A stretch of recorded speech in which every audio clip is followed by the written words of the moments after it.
क्यों चाहिए? क्योंकि लोकतंत्र में तो आए दिन चुनाव होता है, पार्टी पॉलिटिक्स होती है, लोग धर्म के नाम पे लड़ जाते हैं और भ्रष्टाचार बढ़ जाता है, लोगों को रोजगार नहीं मिलता। ये सब बातें आ सकती हैं आपके जहन में, पर आप एक बार ये सोच कर देखिए, यही चीज़ें अगर आप तानाशाही शासन में जाएंगे तो तानाशाही शासन आपको और प्रताड़ित कर देगा। यहाँ जो लोकतंत्र है, यहाँ पर आपके पास एक ऑप्शन रहता है कि आप इनके खिलाफ जा सकते हैं। जब भी आपके लिए काम ना करें, आपको सरकारें बेरोजगार बना रही हैं या रोजगार नहीं दे पा रही हैं, गरीबी बढ़ रही है, तो आप धरना प्रदर्शन करें, सरकार पर दबाव डालें, क्यों काम नहीं कर रहे हैं। आप नया शासन ला सकते हैं। अगर तानाशाही शासन आ गया, आपके पास बदलने का ऑप्शन नहीं होता है सरकारों को बदलने का। अब जैसे उस दिन पूछा था, आपने पूछा कि लोकतंत्र में गरीबी और बेरोजगारी बढ़ी है, तो लोकतंत्र की वजह से ही बेरोजगारी बढ़ी, आपने ये पूछा था। तो उस समय आपको ये पूछना चाहिए था कि लोकतंत्र की वजह से बेरोजगारी बढ़ी हुई है या लोकतंत्र के होते हुए भी बेरोजगारी है। ये सवाल आपका होना चाहिए था। लोकतंत्र के होते हुए भी बेरोजगारी है, ये हमारे शासन की गलती है। लोकतंत्र की वजह से बेरोजगारी नहीं बढ़ रही है, लोकतंत्र में आपके पास अधिकार है, तो लोकतंत्र की वजह से नहीं बढ़ी है, लोकतंत्र के होते हुए बेरोजगारी है। ये समस्या है, दो शब्द अलग अलग है दोनों। लोकतंत्र के होते हुए बेरोजगारी बढ़ रही है, ये अपने आप में बहुत बुरी बात है, पर लोकतंत्र की वजह से बढ़े ऐसा नहीं। लोकतंत्र क्योंकि जनता का शासन है, जनता जो चाहेगी वो करवाएगी, तो उस वजह से हमारी सरकारें उस दिशा में काम नहीं कर रही हैं, इसलिए बेरोजगारी बढ़ रही है। तो लोकतंत्र की वजह से नहीं हुआ, लोकतंत्र होते हुए हमारे देश में बेरोजगारी। जैसे उस दिन आपने पूछा, उसी का ये अच्छा जवाब आज के लिए। तो लोकतंत्र कैसे काम करता है उसके बारे में देख लीजिए। डेमोक्रेसी का मतलब क्या होता है? ये ग्रीक शब्द है, जहाँ से आया है डेमोक्रेसी। डेमो का मतलब होता है आपका, डेमोस शब्द निकला हुआ है, उसका मतलब है जनता से, और क्रेसी का मतलब होता है रूल जो करे, शासन करे। तो जनता का अपने ऊपर शासन, वो डेमोक्रेसी है। लोकतंत्र का मतलब हो गया खुद के ऊपर शासन किया जाए। तो खुद के ऊपर जनता शासन कैसे करती है? अपने प्रतिनिधियों को चुन के भेजती है, वो हमारे ऊपर, हमारे पक्ष पे या हमारे बिहाफ पे निर्णय लेते हैं, कानून बनाते हैं हमारी आवश्यकताओं के अनुसार। तो हमारे ऊपर जो शासन है वो लोकतंत्र। हम अपने खुद से चुनते हैं कि हमारे ऊपर कौन शासन करेगा, तो जनता के ऊपर शासन। ये जैसे अब्राहम लिंकन की जो लोकतंत्र की उन्होंने बात कही, तो बताया कि जनता के लिए और जनता के द्वारा शासन। जनता अपने लिए शासन करवा रही है और खुद के द्वारा करवा रही है कि हमने प्रतिनिधियों को भेज दिया, वो हमारे बिहाफ पे काम कर रहे हैं, वो हमारे लिए हो गया, और जनता के द्वारा शासन। क्योंकि हमने संविधान बनाया है, उसमें जो शक्तियाँ हैं वो जनता ने दे रखी है। तो डेमोक्रेसी का मतलब क्या है?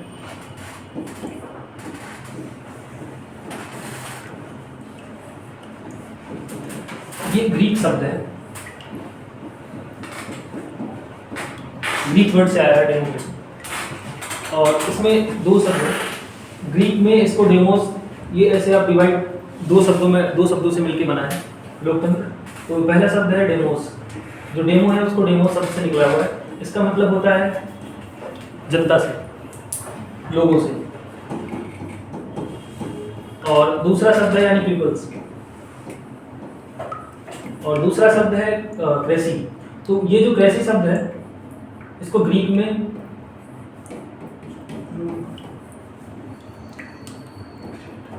क्रेसी ऐसे लिखते हैं, ग्रीक शब्द। तो इसका मतलब होता है शासन, रूल।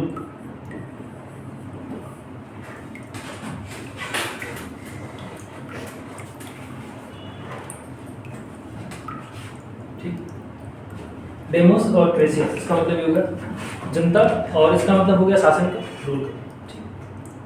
तो ये ग्रीक शब्द से निकला हुआ है। जब एक क्लास में उसका एग्जांपल दिया गया, एनसीईआरटी पढ़ेंगे, तो बच्चे बैठे हुए हैं क्लास में और वो डिस्कस कर रहे हैं कि डेमोक्रेसी का मतलब क्या है। तो बात करते हैं आपस में कि ये तो ग्रीक शब्द से निकला हुआ है, डेमोक्रेसी के बारे में इतना जानने की क्या ज़रूरत है, सीधी सीधी बात है, लोगों के ऊपर शासन है, यही डेमोक्रेसी होगी। तो इसका सीधा मतलब क्या हुआ? जनता के ऊपर शासन है, वो हो गई डेमोक्रेसी। ठीक है, democracy is the rule by the people. ठीक, जो इसका ग्रीक मतलब है।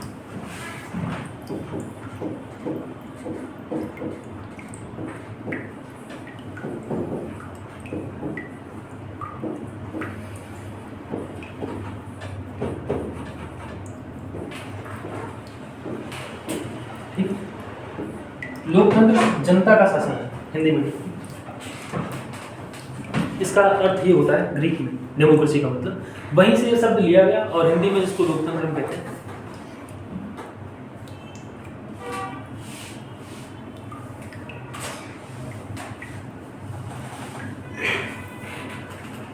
लोकतंत्र जनता का शासन। हाँ, लोकतंत्र जनता का शासन, दोनों शब्द साथ साथ में लिखेंगे और तो आपको भी समझने में आसानी होगी। कहीं भी आप कोड करके लिख रहे हैं, अगर हिंदी मीडियम वाले भी अगर कहीं भी उनको लगता है कि इंग्लिश का कोई वर्ड लिखना है, हिंदी में पर्टिकुलर आपको नहीं आ रहा है, तो आप कोड अनकोड करके उसको मेंस में भी लिख सकते हैं। इसका अर्थ ये होता है और कोड अनकोड करके निकल सकते हैं हिंदी में। इंग्लिश में लिख सकते हैं।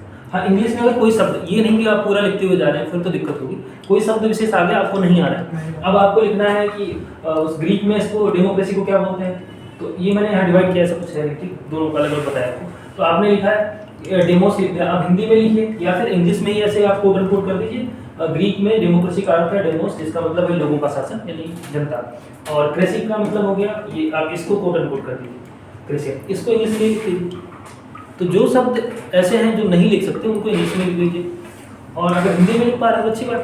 नहीं तो एग्जामिनर तो वो भी ये भी समझ रहा है, उसको ये भी पता है कि हाँ ये शब्द कुछ ऐसे हैं जिनकी हिंदी मीनिंग नहीं होती है, तो उनको लिखना ही पड़ेगा आपको। ठीक, कोट अनकोट कर दीजिए, अंडरलाइन कर दीजिए, ताकि उसको लगे कि स्पेसिफिक वर्ड है इसलिए लिखा गया है इंग्लिश में। पूरा लिखेंगे तो फिर मीडियम ही आपका चेंज हो जाएगा, फिर वो अलग कर दिया जाएगा आपको। हो गए, देख लिया, मतलब समझ में आया। डेमोक्रेसी ग्रीक वर्ड से निकला हुआ है जिसका मतलब डेमोस, और क्रेसी से, तो डेमोस का मतलब होगा लोगों से, इसको डेमो को मतलब डेमोस लिखते हैं, और क्रेसी को ग्रीक में ये लिखते क्रेसी है। ठीक, हर जगह की अलग अलग लैंग्वेज है तो उन्हीं के हिसाब से पढ़ते हैं।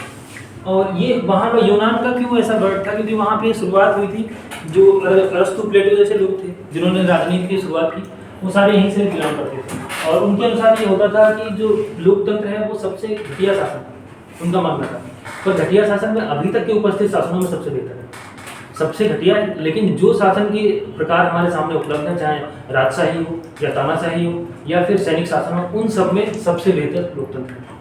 अच्छा ये भी नहीं है, पर अभी तक के उपस्थित शासनों में सबसे बढ़िया है, ये माना गया। कोई भी लोकतंत्र अपने आप में परफेक्ट नहीं होता, परफेक्ट इसलिए नहीं क्योंकि समय समय पर आपको दिखेगा। अमेरिका में क्या हुआ, मैंने बताया था आपको, सिविल राइट मूवमेंट चला, रोजा पार्क्स की आपको बात मैंने बताई कि वो एक अफ्रीकन अमेरिकन वूमेन थी जिनको काला बोलते थे नस्ल से, तो उनको अधिकार नहीं दिए गए थे। अगर वो बस में बैठते थे तो जैसे ही कोई अफ्रीकन अमेरिकन बस में बैठा हुआ है और वाइट अमेरिकन आता है, उसके लिए उनको सीट छोड़नी होती थी।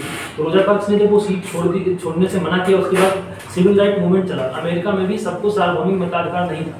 उसके बाद 1965 में वहाँ पे कानून लाया गया, उसके माध्यम से सबको बराबर अधिकार दिए गए और नस्ल के आधार पर भेदभाव को रोका गया, और उसके बाद मिला सबको सार्वभौमिक वयस्क मताधिकार। पहले वोटिंग राइट नहीं था अफ्रीकन अमेरिकन के पास, जो नस्ल के आधार पे काले थे और अफ्रीकन अमेरिकन थे, उनको वोटिंग राइट नहीं था अमेरिका में।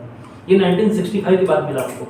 तो ये सारी चीज़ें देखिए, अगर हमारे यहाँ 1950 में ही सबको दे दिया गया, जब पहला चुनाव हुआ, जैसे ही संविधान लागू हुआ और उसके तुरंत बाद हमारे यहाँ संविधान लागू होते ही सबको मिल गया, इसी बंद कर दो, ठंड लग गई। नहीं सर, तबीयत नहीं सर, क्या करूँ, या तो उसको स्लो डाउन कर दो, जैसा भी सही लगे आप लोग देखिए। इसे बंद कर दीजिए, अच्छा रहेगा सर, कल पेपर नहीं दे पाएंगे सर, कल टेस्ट कर देगा। चलिए देख लीजिए आपको जैसा बंद कर दिए थोड़ी देर। ठीक है, थोड़ी देर बंद कर। तो वहाँ पे क्या हुआ कि सबको जो अधिकार होते हैं, लोकतांत्रिक अधिकार सबको क्या है, लोकतंत्र में हमेशा ये बात चलती रहेगी, कोई भी लोकतंत्र अपने आप में परफेक्ट नहीं होता है। समय समय पर जैसे जैसे लोग अधिकारों की मांग करते हैं, वैसे वैसे लोकतंत्र में सुधार आते जाते हैं। पहले महिलाओं को वोटिंग राइट नहीं दिए थे, महिलाओं को माना गया ये इनको वोटिंग राइट नहीं दिए जा सकते क्योंकि ये सक्षम नहीं है सोचने समझने में। उसके बाद केवल एलिट, पहले सबसे पहले क्या थे, जो पढ़े लिखे लोग थे उनको ही वोटिंग राइट मिला, फिर धीरे धीरे सब पुरुषों को वोटिंग राइट मिला, फिर आगे जब आगे आंदोलन चला फिर महिलाओं को दिया गया, और बाद में फिर जो भेदभाव जिनके आधार पे हो रहा था नस्ल के आधार पे, उनको भी वोटिंग राइट दिया गया। तो अमेरिका में बाद में दिया गया, तो वहाँ पे लोकतंत्र परफेक्ट नहीं था। लोकतंत्र परफेक्ट कभी भी नहीं हो सकता, जैसे जैसे लोग मांग अपने आगे बढ़ाते रहते हैं वैसे वैसे लोकतंत्र की बातें चलती रहती हैं और लोकतंत्र अपने आप में आगे बढ़ता है। ठीक, ये डेमोक्रेसी हो गई इसके बारे में। और डेमोक्रेसी क्या है उसके बारे में बात कर लेंगे।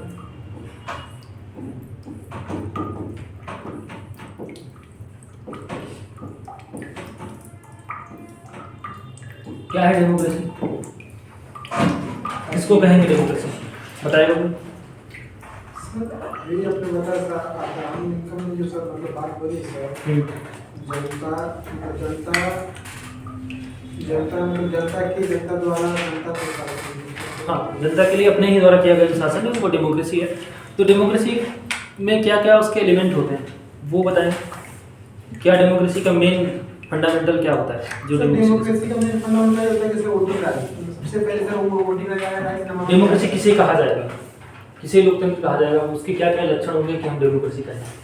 इससे पहले हमने पिछली क्लास में आपको बताया क्या क्या लक्षण हो सकते हैं डेमोक्रेसी के। डेमोक्रेसी के लक्षण हो सकते हैं कि सर एक स्वतंत्र राज्य हो, ठीक, और फिर उसमें किसी का जो है थोपा हुआ मतलब तो जोर जबरदस्ती। ये राज्य की परिभाषा आप बता रहे हैं, ये स्टेट की बात है। वो जो सर लोग काम करते हैं सर वहाँ की जनता ही ठीक, आगे बताइए। सही जा रहे हैं। वहाँ मतलब थोड़ा सा क्या मतलब ये होता है कि जो शासन आप पे करे वो आपके द्वारा चुना हुआ हो। हाँ वहाँ की जनता ही जनता ही चुने, तो वो लोकतंत्र वहाँ चुनी हुई सरकार हो और सीमित भी सरकार है, ताकि ऐसा ना करे कि जनता ने जिसको चुन के यहाँ से भेजा है वो उन पे ही बाद में तानाशाही करने लगे। जनता चुन के भेजे, ये डेमोक्रेसी में बहुत ज़रूरी है। और वो जो शासन यहाँ पे करें वो जनता के बिहाफ पे काम करें और कानूनों में बंध के काम करें। ये सारी चीज़ें डेमोक्रेसी के अंतर्गत आती हैं। तो पहला जो मैंने बताया कि जो सरकार उन पे शासन करे, उस देश की जनता पे शासन करे, वो उसी देश की जनता द्वारा चुनी हुई सरकार। तो शासन करने वाले लोग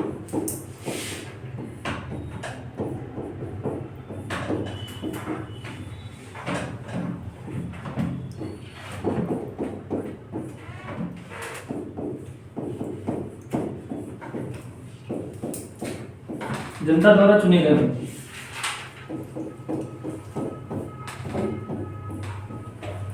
जब आगे हम लोग इलेक्टोरल पॉलिटिक्स के बारे में बात करेंगे तो ये जरूरी नहीं कि जनता यहाँ चुनाव करे, और उसके बाद भी ये ध्यान में रखा जाता है कि चुनाव को निष्पक्ष होना जरूरी है।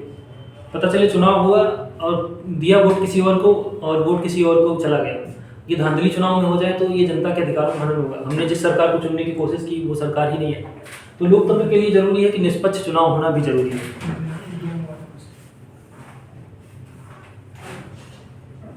तो यहाँ पे होगा जो गवर्नमेंट है वो elected by the people. Sir कई बार आप वो बोलते हैं सर ईवीएम मशीन उसमें होती है। हाँ, वो अलग विवाद का मुद्दा है कि वोटिंग जिस किसी को वोट दे रहे हैं ईवीएम का, वो तो अलग ही मुद्दा है। तो वो टेक्निकल पार्ट है, गवर्नमेंट क्या क्या करती है पता नहीं, उसके बारे में ज़्यादा कुछ साक्ष्य सामने आया नहीं। उसमें ऐसा होते हैं, ऐसा होते हैं उसमें ऐसे उसमें टेक्निकल इशू होते हैं। अब देखिए, हमारा जो ईवीएम हमारे देश में है वो सबसे सेफ मानी गई है। हमारे देश की जो ईवीएम मशीन है अन्य देशों में भी चलती है, वहाँ के देश भी मानते हैं कि इससे सेफ कुछ नहीं हो सकता। अब उसमें कुछ लूप होल्स हैं भी, तो उनके बारे में जानकारी नहीं, अगर होंगे भी तो सरकार देखती है। अब देखिए ये भी होता है कई बार, अगर जहाँ जो सरकार राजस्थान में सरकार हार गई, जो अभी वर्तमान सरकार है राजस्थान में हारी, तब किसी ने नहीं कहा कि ईवीएम खराब हो गई। जहाँ सरकार वापस आ गई, एमपी में सरकार है, सबने कहा ईवीएम खराब थी इसलिए जो वोट डाले गए वो एक ही पार्टी के पक्ष में चले गए, वहाँ शासित सरकार आ गई। जहाँ पे जो वर्तमान सरकार है वो पहुँच रही है, लोग विपक्षी दल बोलते हैं कि ईवीएम खराब थी। जहाँ पे सरकार हार जा रही है वहाँ ईवीएम क्यों नहीं खराब। यूपी में कई बार हुआ है। तो ये लोग आरोप एक दूसरे पे लगाते रहते हैं, तो ये तो हो सकता वाली बात है। हाँ, वो केवल अपने इधर उधर की बातें हैं और कुछ नहीं।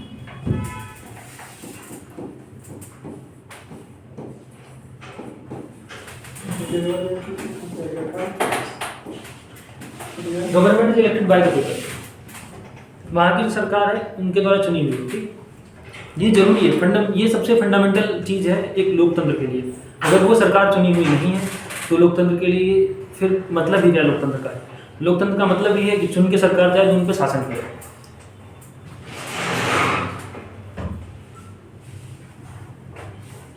और दूसरा एक पॉइंट होता है जो डिसीजन मेकिंग पावर है, निर्णय जो भी किया जाए वो निर्णय लेने की जो शक्ति है वो किसके पास हो, जिसको जनता ने चुन के भेजा है उन्हीं लोगों के पास हो, इलेक्टेड लोगों के पास ही डिसीजन मेकिंग पावर हो। जो निर्णय जनता के लिए लिए जा रहे हैं वो उनके पास हो जिनको जनता ने चुन के भेजा है। कई बार क्या होता है, चुनाव करा लिए जाते हैं, और जैसे पाकिस्तान की बात थी, वहाँ पे जब सैनिक शासन आया तो चुनाव भी हुए, पर चुनाव होने के बाद में क्या किया गया, जो परवेज मुशर्रफ थे वहाँ के सैनिक शासक में, उन्होंने क्या किया कि सारी शक्तियाँ अपने में समाहित कर ली संविधान के माध्यम से, और उसके बाद चुनाव होते भी थे तो केवल दिखावे के लिए।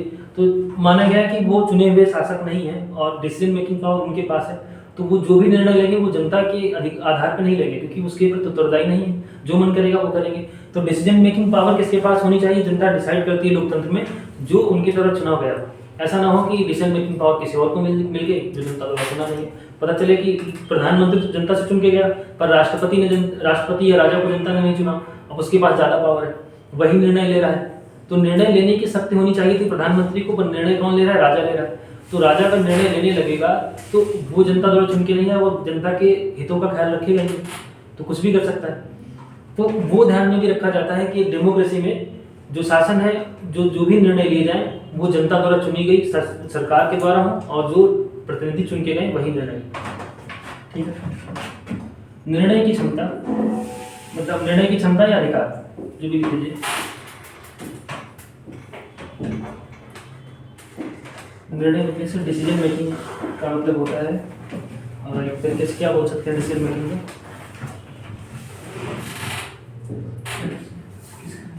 डिसीजन मेकिंग कोई, हाँ, वही निर्णय करने की क्षमता है।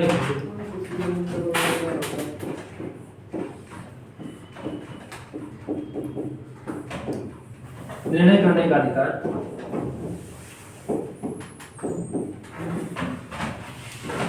चुने हुए प्रतिनिधियों के पास ही।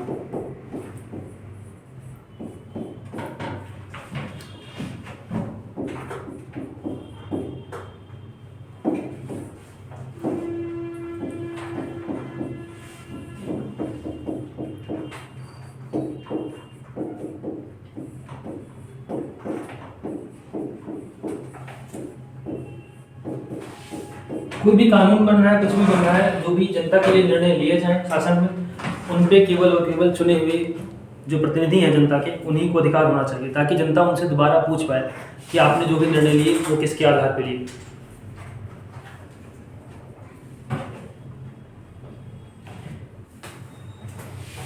इसमें लिख लीजिए decision making power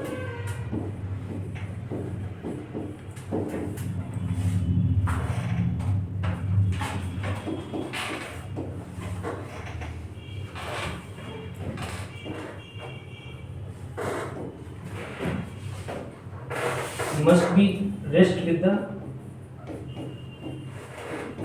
elected people. Elected rest क्या है ये decision making power must be rest, मतलब होता है उनके साथ रहे, must be rest with the elected. हाँ,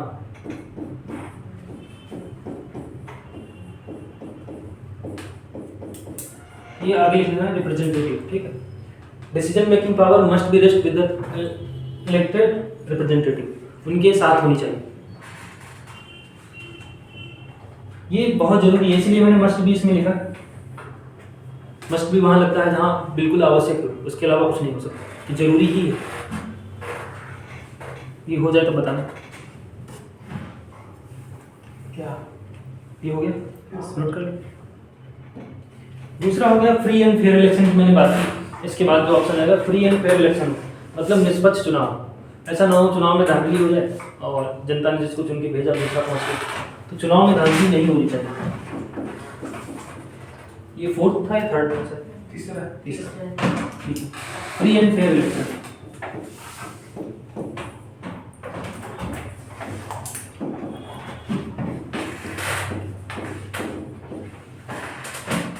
निष्पक्ष चुनाव होने चाहिए।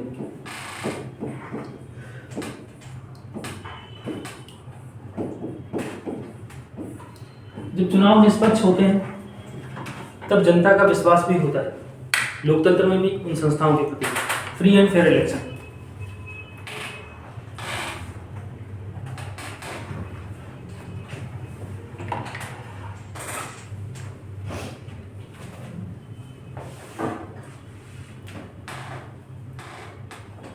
निष्पक्ष चुनाव। और एक और इसका एलिमेंट, बेसिक एलिमेंट है लोकतंत्र के लिए होने के लिए, जहाँ पे सबको वयस्क मताधिकार भी हो और सबके पास एक वोट और उसका मूल्य बराबर हो।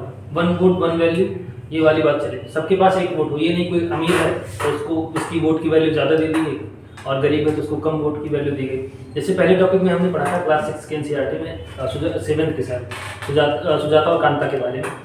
उस दिन जो वोटिंग लाइन में लगी हुई थी तो वो बोल रही थी कि हम लोकतंत्र में ऐसे लोकतंत्र में हैं जहाँ सबको बराबर का अधिकार दिया गया है। आज चाहे अमीर हो सभी एक ही लाइन में लगे हुए थे, सबको सेम वोटिंग राइट दिया गया था। तो सबके पास वोटिंग राइट हो, one vote one right one value की बात होनी चाहिए, ये जरूरी है लोकतंत्र में। अगर किसी जनता के किसी एक भाग को लोकतंत्र में वोट नहीं देने का अधिकार है तो वो सरकार के साथ खुद को महसूस नहीं करेगा, वो उस देश या लोकतंत्र में अपना विश्वास नहीं दिखाएगा। तो जब उसका विश्वास लोकतंत्र में नहीं होगा तो खुद को कटा हुआ महसूस करेगा, वो हास्यकरण वाली सारी बातें आएंगी। उसके बाद जो विरोध होता है, किसी देश में बंटवारे की बात होती है, ये सारी चीज़ें इसी से ही आती हैं, जब एक व्यक्ति विशेष को या एक समुदाय विशेष को अधिकार नहीं मिलते हैं। तो सबको अधिकार मिले, सबको साथ लेके चला जाए, ये लोकतंत्र के लिए जरूरी होता है। तो वन वोट वन वैल्यू की बात होती है।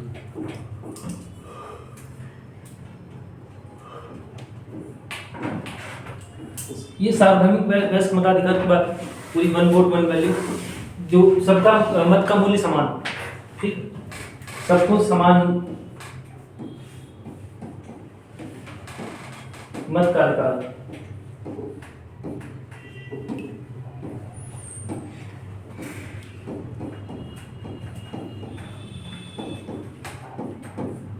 ठीक,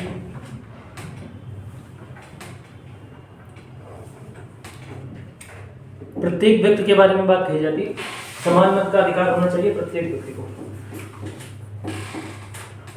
चाहे वो कोई भी हो, स्त्री पुरुष हो या फिर कोई किसी धर्म से हो, किसी जाति का हो, किसी नस्ल से हो।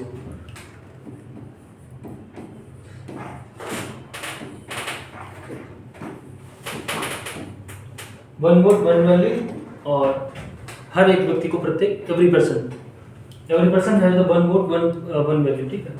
एवरी पर्सन के लिए है, प्रत्येक व्यक्ति के लिए।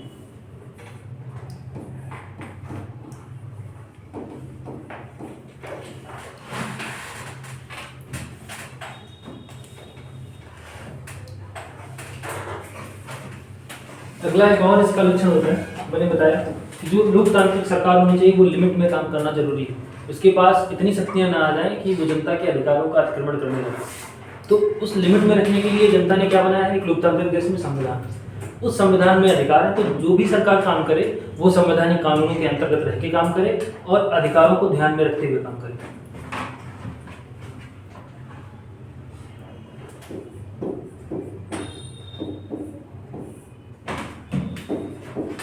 सरकार संवैधानिक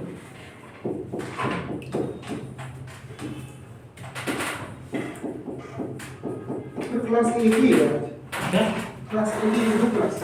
आज एक ही क्लास है। अरीबा मैम की आपकी क्लास लग रही थी एनवायरनमेंट की, वो आ नहीं रही हैं, कुछ रीजन है उनके, तो इस बार क्लास नहीं इस वीक लेंगे, अगले वीक से आएंगी। यही नहीं है। हाँ, इस वीक में तो नहीं है, उसके अगले वीक में लेंगे। अगर आएंगी भी तो अगर किसी की आगे पीछे क्लास होगी। सरकार संवैधानिक कानूनों और नागरिक अधिकारों की सीमा में रहकर काम करें।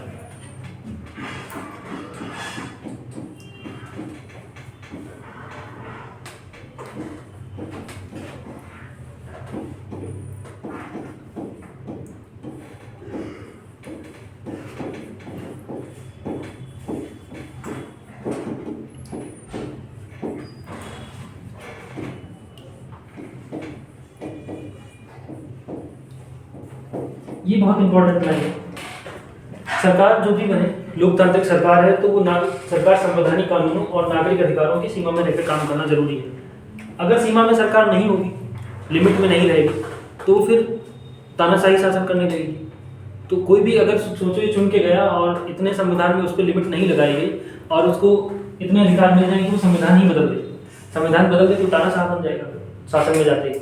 जैसे हिटलर ने क्या किया था, हिटलर और मुसोलिनी जब पहुंचे शासन में गए तो उन्होंने बताया कि हम शासन में आएंगे तो सबको अधिकार देंगे और आके सब काम करेंगे, जनता के लिए काम करेंगे।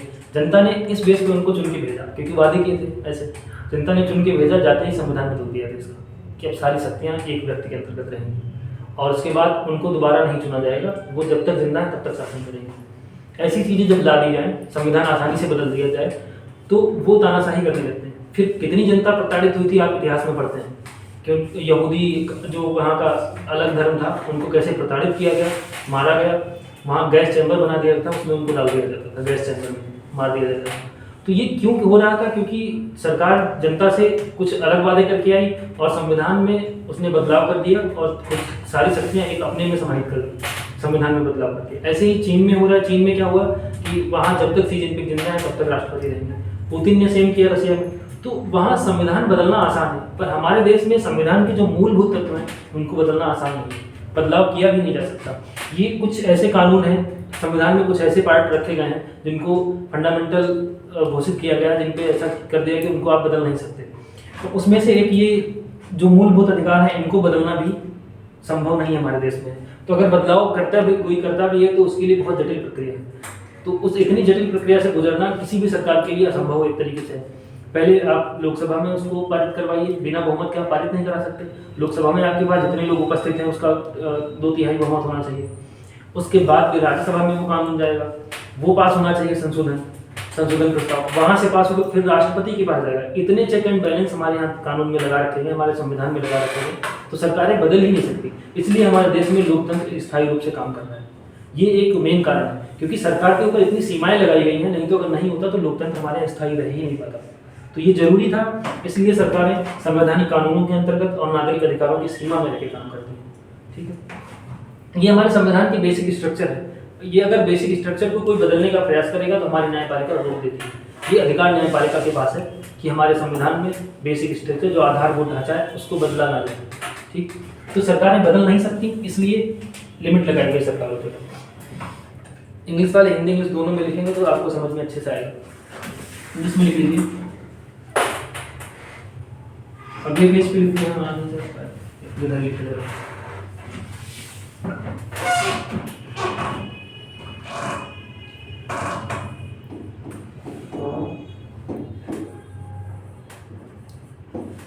Government should work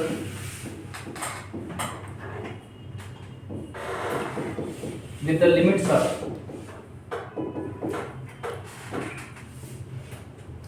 constitutional laws,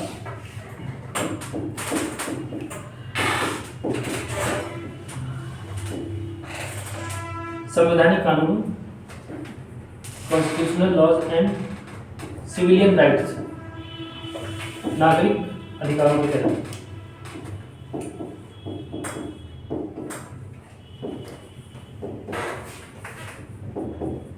ये जरूरी है किसी भी लोकतंत्र के लिए। गवर्नमेंट काम करे, एक सीमा में रहकर काम करे, और लिमिट किसकी होंगी? सिविलियन राइट्स होंगे, और उसके साथ साथ कॉन्स्टिट्यूशनल लॉज के ये लिमिट होगी। 2 लिमिट्स लगाई गई हैं। अगर कोई भी सरकार इसमें चाहे कि संशोधन कर ले तो हमारी न्यायपालिका वो रोकेगी। उसके अलावा संसद जब कोई भी यहाँ से संविधान संशोधन पारित होता है उसके लिए जरूरी है कि एक विशेष बहुमत की जरूरत पड़ती है। विशेष बहुमत का मतलब होता है कि जब भी सदन में ऐसा कोई कानून जाएगा तो उसके लिए 2/3 प्लस जितने भी लोग सदन में उपस्थित हैं उनका बहुमत चाहिए। उपस्थित वोटिंग करने वाले उनका भी बहुमत। ये नहीं कि सरकार के पास बहुमत है, उसके सांसद उपस्थित हो गए उस कानून पास कर लिए, जितने भी लोग हैं उनका भी बहुमत चाहिए होता है। उसके साथ साथ राज्यसभा में सेम शक्तियाँ रहेंगी, वहाँ भी सेम प्रोसेस दोहराई जाएगी। राष्ट्रपति के पास जाएगा, वो भी चेक करेगा, अगर उसको लगता है फिर फाइनली हमारा न्यायालय चेक कर। ऐसा तो नहीं है आपने कुछ बदल दिया, आपने बदलाव किया तो ये वापस लेना पड़ेगा आपको। इसलिए हमारा लोकतंत्र इतना स्थायी रूप से काम कर पा रहा है क्योंकि हमने संविधान में इतने सारे चेक एंड बैलेंस लगा रखे हैं। नहीं तो सरकारें जैसे अन्य देशों में आप देखते हैं, म्यांमार में कितनी बार तख्ता पलट हो चुका है। आप किसी भी अफ्रीकन कंट्रीज को देख लीजिए, वहाँ आए दिन चाहे जिम्बाब्वे हो, घाना जैसे देश हो, इन सब में आए दिन ऐसे तख्ता पलट और सैनिक शासन आते जाते रहते हैं। अपने पड़ोसी देश में देखिए, पाकिस्तान में कितनी बार सैनिक शासन आया, वहाँ की जनता की हालत खराब होती रहती है क्योंकि ये सैनिक शासन आते हैं, वो जनता के हित के लिए काम करेंगे ही। इसलिए जरूरी था इतना अच्छा संविधान बनाना। ये हमारे जो संविधान निर्माता थे उनकी दूरदर्शिता थी कि आगे जाके कोई ऐसा परिवर्तन ना कर दे, और इतना भी ध्यान में रखा गया क्योंकि आवश्यक परिवर्तन की जरूरत पड़े, क्योंकि समय ऐसा आएगा कि वहाँ उनको जरूरत पड़ेगी परिवर्तन की, तो वो कर लें, पर बेसिक स्ट्रक्चर ही ना बदल दें, वो जरूरी था। इतनी चीज़ें शामिल होती हैं किसी भी लोकतांत्रिक देश के लिए। हो गया यहाँ तक? इसमें तो कुछ अमेंडमेंट तो कर सकती है सरकार। किसमें? संविधान में। हाँ, बदलाव कर सकते हैं संविधान में अगर बेसिक स्ट्रक्चर का उल्लंघन नहीं हो रहा है। जैसे कुछ चीज़ें डिसाइड की है हमारी न्यायपालिका ने, आप मूलभूत अधिकारों में जो हमारे फंडामेंटल राइट्स हैं उनमें चेंज नहीं कर सकते। उनमें बदलाव नहीं कर सकते।